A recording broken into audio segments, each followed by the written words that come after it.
But right now, what we're going to do, thank you guys for holding off fantasy football questions. We are going to bring in our guy, our fantasy football guru, which is Hot Soup Fantasy Football. We are bringing him in. Thank you guys for being patient, but he's coming into the show. He's been on the show. We bring him in every Wednesday to talk fantasy football. It's great. I know on TikTok y'all can't see him, but he can hear you. I'll just fire off any fantasy football questions that you got. We'll go through it and we will break all good fantasy football stuff down. My man, Hot Soup Fantasy Football. What is going on, brother? Man, what's happening, B? Y'all I can am hear y'all, good. y'all can hear me good. We can hear you good. We You can can, hear you good, you man. can Thank you. you can see me good, We can see hear you me good. We can good, hear you. We can see you. feeling We're good, ready looking to. good, playing good. That's right. That's right. So let's get after it right away. Right away. Running backs. What are we doing with running backs in fantasy football, man? It's been feast or famine, but it's mostly been famine with running backs this year, man. What is going on in the fantasy football world with running backs? You know what, B? The landscape of NFL is changing. It was like this last year, and it seems like we are forwarding ourselves to a pass happy league. Pass happy or catch happy running backs are the running backs we want to get in the drafts, especially since standard leagues are now point 0.5 PPR. They used to be no points per reception. Now they're turned to point 0.5 on a standard league. Right. And obviously, PPR leagues are a point per reception. So you're going to get a lot of running backs that catch the ball like a Christian McCaffrey type hybrid back, man, or the backs to go Right. get early. Also, guys that don't get injured. Also, running backs get hurt. Uh, They do. 3.5 running backs out of 10 will get injured in the year. Those are the statistics. And only 1.5 receivers of 10 that get drafted will get injured. So, I mean, it looks like you want to go, high receivers from the get and then get a long list of running backs, obviously, because they get hurt. So you want to have a long list of running backs when you draft on your bench. That way you're not Gotcha. on the waiver wire pulling your hair out when your two running backs get hurt in week 3. Gotcha. Gotcha. Let me get to one of these quick questions here, see if it's valuable. Um,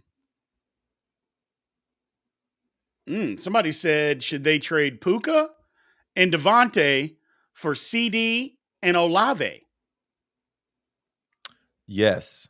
I was Puka going to say, that's not horrible. Puka obviously still going to get work. He could have had salvaged his week last week with that touchdown catch that he dropped in the Yeah. end zone. He really didn't drop it, man. The ground caused it. Puka's a good receiver. He's going to get end zone targets, but not as much as Cup. He's going to get targets, but not as much as Cup. So Right. we're looking at him at more of a low wide receiver 2 now, not on the wide receiver 1 board any longer. That is Cooper Kupp's house. Devontae, he says Devontae. When saying Devontae, was that Devontae or Deontay? Uh, Devontae Adams. yeah. And what was the other guy? Let me go back. CD and Olave For Devontae Adams and Puka. and Puka. I mean, that's really it. I don't see the value in that trade, and the reason being is you're just getting 2 more receivers for letting go 2 receivers. I don't know how that's making your team better. That's more of a who do I think is going to blow up for the rest of the year type thing. That's a pretty even trade, in my opinion. Gotcha. Here's the thing with Devontae. It's almost like Jimmy G won't throw him the ball unless he is open or he's being single covered. And I'm like, that's not how you treat a Devontae. receiver like Devontae Adams. He can have 2 guys on him and you still throw him the football. I love what he said the other day. He goes, if you're only going to throw it to me when I'm single covered, I'm going to have 22 catches on the year. He's Yeah, absolutely right, man. Like, yeah. Garoppolo got to figure that out. They got to figure that out in Oakland. They've been winning some games. I think they could win some more if they just threw him the football. So Yeah, yeah, I man. get it. I get it. Yeah, An- Devon. Go ahead. no, another position, man, that I think is taking a beating this year is tight end. Yeah. Tight end is taking a beating, man. There is nobody out on the waiver wire doing anything. Wide receiver points, or not wide receiver points, tight end points seem to be way down. Any reason for that, Hot Soup? All across the board. Again, these quarterbacks are going downfield. You know, they're in shootouts, man. They're, you know, you're trying to make it happen, man. It's not gonna happen with a 5 yard out to the tight end. So, and there's not a lot of tight ends that can hybrid tight ends like Travis Kelce or George Kittle, who are good downfield. George Kittle's been a shell of himself, and it's just Yeah, because he's not getting the target share. But yeah, I mean, need be, you got, you know, one of the best receivers in the NFL in Brandon Ayuk. You got one of the best all around players in Deebo Samuel, and then you got the best running back in the league. So of course he's going to be number 4 on the pecking order over there. With tight end, man, in my opinion, I never draft my tight end until you know, in a draft until round 10 or 11 anyway. Just because I know this has happened last year. It's happened even worse this year. You got Travis Kelce, you got Mark Andrews right below him, and then you just got a big drop off. yeah. So you know, you can get a good tight end. Like, you know, we thought Darren Waller was going to be throwing up big points. He's putting up pedestrian numbers just like everybody else. So the Absolutely. value in getting a tight end early, there isn't really any at all, man. You need to go grab you some running backs, grab a couple receivers out the door, and then go get your running backs right. Gotcha. Got a question over here. I'll pull it up on the screen. You can see that about Deontay Johnson. Does he have any value coming back given the Steelers' offense? I say yes, he does. Y- It might y- not be a ton, but I think he does. Yes, Deontay Johnson will be the number 1 over there. May take him a week or two to get acclimated back to the offense. I wouldn't start him this week. I'd let him get back to running routes. Get Kenny Pickett Kenny Pickett back used to getting him getting the ball in his hands. You know, getting the feel for the game again, man. Because when you're out on IR for so long, there's only, you know, one guy that I said was matchup proof all year long coming off IR, and that was going to be Cooper Kupp. Anybody else coming off on IR and have not been playing for the last 4 weeks, and then possibly even before that, hey man, wait a week or two and see what they do before you put them in there. Don't waste a week on a guy that's coming off an injury. I got you. Now, I got another question over here on TikTok, and it's a good question. Is does Deontay dig into what George Pickens does? He changes the game. He changes the whole game in my opinion. For the offensive scheme, it's going to be get Deontay Johnson the ball. Obviously, the running backs over there, Jalen Warren has been, you know, better than Najee Harris. Najee Harris is a Oh shell yeah, of himself. yeah, I mean, and he was the same way last year. We were thinking this year things might change. You know, get an upgrade on the offensive line. Nothing's changed at all. no. Deontay will be a target monster by week. What we in 7, 8, 9? By week 9, he'll be getting 12 targets a game. Yep, that's what I'm thinking. I think him getting those amount of targets, Pickens will still get 7 to 8. And we love Pickens, but Pickens' route tree is not very good yet. He's Yeah. super explosive. He got a crazy catch radius, but his route tree is still not great.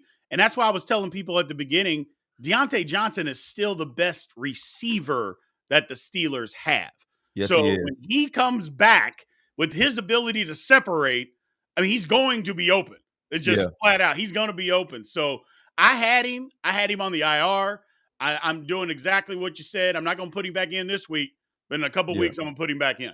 I'm going to put him Yeah, I back had in. to, man. See where we're at. I hate it, man. I had him on IR in a couple leagues, man. I had to drop him in 2 leagues because there was no receivers that I could, you know, drop for him, which was crazy. You know, my teams are just that good.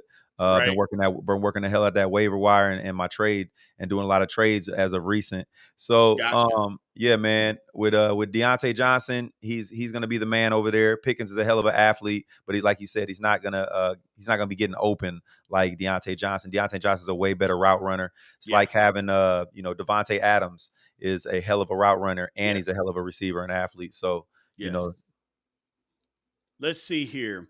So the next thing is, who do you like? I know you got your segments of who should sit, who should start yeah. this week. Top three, just not at every position, but just overall top three.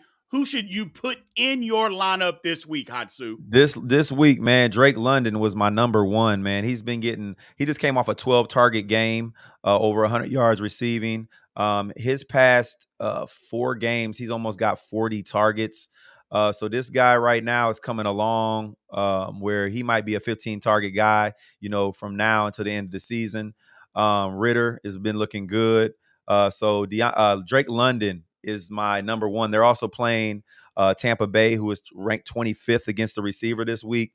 Go get you some Drake London right now. I've actually been trading for him. I just picked him up in like 2 or 3 more leagues just because I believe in what I've been seeing the past couple weeks.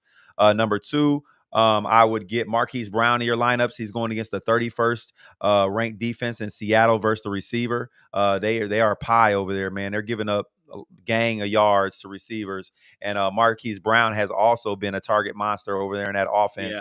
Yeah. When He Kyler has. Murray gets back, if he comes back, man, in the playoffs, man, Marquise Brown's going to be dangerous. Brandon Ayuk is another one we got to get in there. He's going against Minnesota, who's ranked 27th against the receiver this week. So Brandon Ayuk, those were my top 3 on my top 5 starts for the week. Brandon Ayuk, obviously Purdy's coming off a down game. He's going to want to get his numbers up. And again, Minnesota's good against the run, but they're terrible against the pass. And I think Christian McCaffrey probably will be held out this game. Yeah. Brandon Ayuk, man, get him in your lineups. Gotcha. I think Debo going to sit out too. Yeah, Debo's banged up. Yeah. So who should we sit this week? Who is a definite sit this week? Oh, real quick though, honorable mention for starts. I just want to throw this out there real quick. I know you guys are having quarterback problems. Jordan Love has the best schedule in the next 5 games for any quarterback in the league, man. Everything is a go every week for the next 5 weeks straight. And this week he pulls Denver. And as y'all know, Ooh. anybody who plays Denver, man, you got to start everybody, the receiver, the tight end, the running back, because Denver's defense is horrible.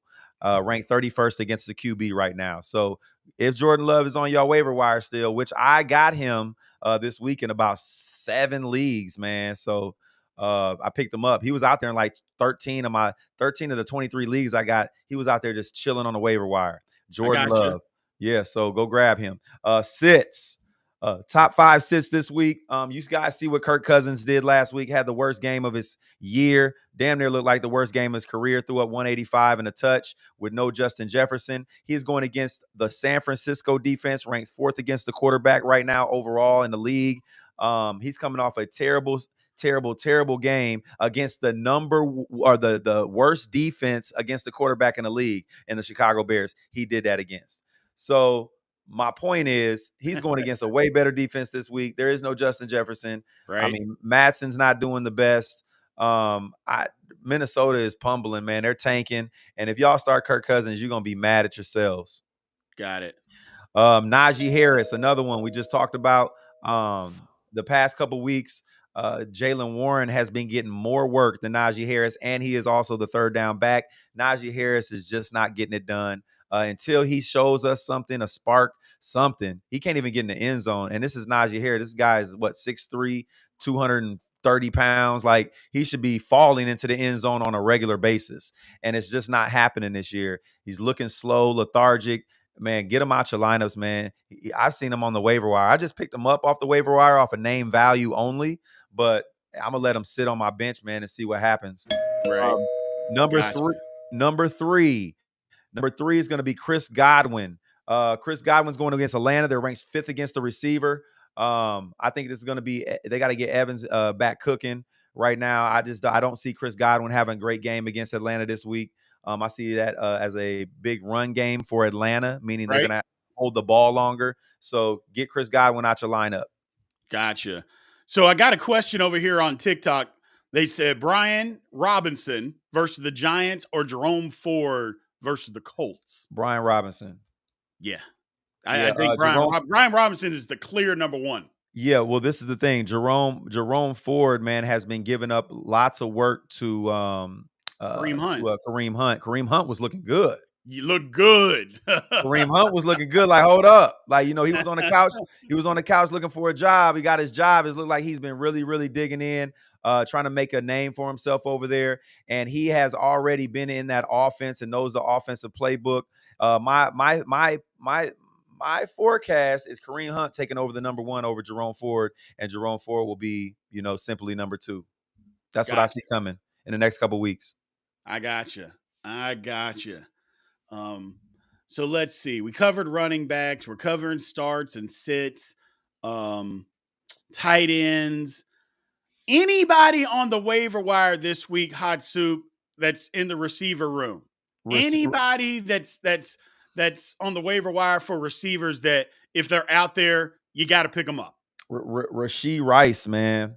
Rasheed Rice, bro, is going to be the number one over in KC. It's just a matter of time by the eye test, and that's how I always pick my players, man. I don't pick them off of what this analyst said, what this analyst said. I watch the games. I got red zone. I'll go watch the shortcuts of every single game where it's just play after play after play after play, and I'm watching what's going on, man. And Rasheed Rice looks great, Mm-hmm. explosive in and out his Mm-hmm. breaks. He's a good, decent route runner, fast as hell. Yep. I mean, he could be, I ain't gonna say the next Tyreek, obviously, but he could be something of that for Patrick Mahomes over there in that offense. And Patrick Mahomes needs a number one receiver. He has a tight end he can go to, but he needs that downfield guy, man. I think Rasheed Rice in the second half of the season is gonna be that. That's what I was saying watching the game. I said, and for the Chiefs to be as good as what the Chiefs want to be, I think Rice has to be the number one receiver. Not the number one target, because you know that's Kelsey, but Yeah, he's got to be the number one receiver. He's got yeah. good hands, big, fast, can catch. He's better than the other guys that they have out there. I mean, the Chiefs receivers just don't look good. He's one that actually does look good. I like getting him and picking him up. And I would guess he's on most waiver wires out there. Yep. Yes, he is. Um, Wandale Robinson over with the Giants. The Giants have no targets at all. He's been looking good. Jones has been going his way. Daniel Jones, and all they got over there is Waller, man. So I'm thinking in my mind, man, to go grab Wandale Robinson. He was looking real good this last Sunday. He would be a PPR monster. Yeah, Is what I see. I don't see him like a downfield heavy hitter, but I see him as a PPR monster, maybe 10 targets a game with 8 catches, 80 yards and maybe a touch here and there. gotcha. Somebody's asking about Sky Moore with the Chiefs. I'm like, what does he have? Like 5 catches all year? I'm like, he's Yeah, not man, worth he's anything. no, he's not getting open. That's what it is. He is literally not getting open. Yeah, he's fourth on that pecking order over there. You got Kelsey, then you're gonna have Rasheed, then you're gonna have Kadarius Tony, and it was all obvious this week. And Sky Moore, like the guy, Yep. the guy has number 24, man. He looks like he's supposed to be a running back. What's he doing? I don't know. I don't know, man. Well, hey, man, I want to thank you for taking the time to join us again every Wednesday. I know you show up and give us your knowledge. Tell us where we can find all your stuff, man, and where you are at, so people can find you, my man. I'm on TikTok, I'm on Facebook, I'm on Instagram, and I am on YouTube. YouTube, go check us out. It's Hot Soup Fantasy Football. You can like and subscribe. Check me out for top five sits, top five starts. I also have later on the next week after all the players have played a episode called "I Told You So," talking about how I did with the top five starts, top five sits. We go over a lot of content. We're on here on Wednesdays with Big B Henley, Sports Talk. So yeah, man, come check us out. I got a lot of information for y'all. I also do quick skits where I'm just talking about information during the week, something that just came up, injuries that just came up. Hey, who you need to go get type things. So yeah, man, check us out on YouTube, please do. Absolutely, man. Thank you again, man, for joining us. We appreciate it. We will see you next week. Yes, sir. All right, big dog. All right, man. Have a good one. Yep, yep. All right, again, man, that was our guy, fantasy football, our guru, Hot Soup Fantasy Football. So we appreciate him taking the time to join us.